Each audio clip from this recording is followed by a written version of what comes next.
Damn. I'm putting it out there. Whitaker's has the best chocolate in New Zealand. Want to argue? Fight me. Alright. As some of you know, my last video I reacted to Boogie's Everything's for Sale. I was due to do a full-on review for that. So after listening to it for after like a couple of days and everything, and just researching, looking at the whole concept of the album and stuff in depth, this is an album that is an overall like introduction to who Boogie is as an artist, as he has just come off into like the scene, kind of like a very new artist, very rising up, everything like that. It's a self-analyzation of who he is and all of that, and it does it through multiple areas and multiple ways, different viewpoints and everything. Most commonly, it is done through his relationships and relationships with like his previous partners or even his current partner, everything, his friends, his family. It's like him expressing his ideology of how like people behave around him and everything. And this is seen through things like the track Tired and Reflection. It's like a self-reflection of who he is.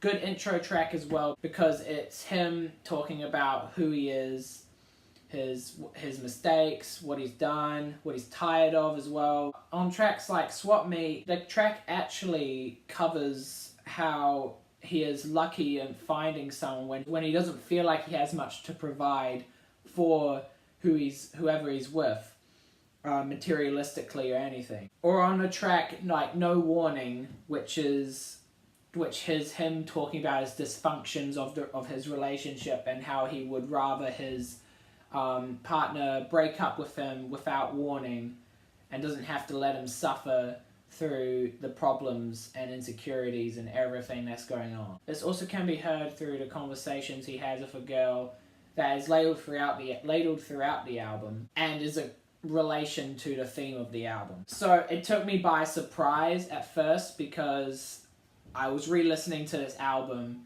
and while the beats are so chilled and the instrumentation is great all over this album, it took me by surprise how personal and how he was actually trying to express how he felt about relationships and everything like that over the top of some really nice chilled out beats. It takes you by surprise. And this kind of leads me to the things where he could have done better. In my opinion, when you're dealing with a lyrical album like that, when you're trying to get the listener to listen to what you're trying to say, the beats are there to complement what you're saying.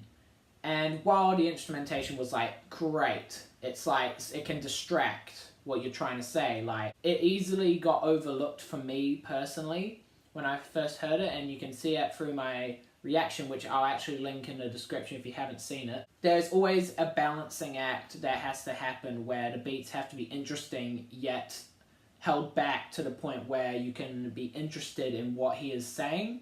It's really complicated, and this is all my opinion, but how I like the lyrical albums being dealt with is how you can manage to talk about what you're saying while keeping it interesting, which hooks the listener and everything like that.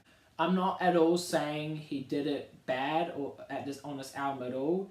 It's just he could have done better. That's how I feel about it. But going through, my favorite tracks on the album are Silent Ride, which is like a soft and mellow track, and the flute adds a lot to it. The track Soho with Jid was a nice upbeat track that really brought me back into the album and kept me going through all the chilled beats. Live 95 has got to be probably my favorite production on the album. It sets me in a really relaxed mood, and everything just complemented each other. Rainy Days was another upbeat track, and I liked Eminem's part on it, and it kind of shifted towards a more different direction on it. Skydive 2 had probably the most amazing vocals on the album, and I can say that Black really ran that track. He really suited the whole vibe of that. And Self-Destruction is probably the catchiest song, and it kind of leaves me on a good note before ending the album. But overall, I really like this album. And while there's always some things that can be improved,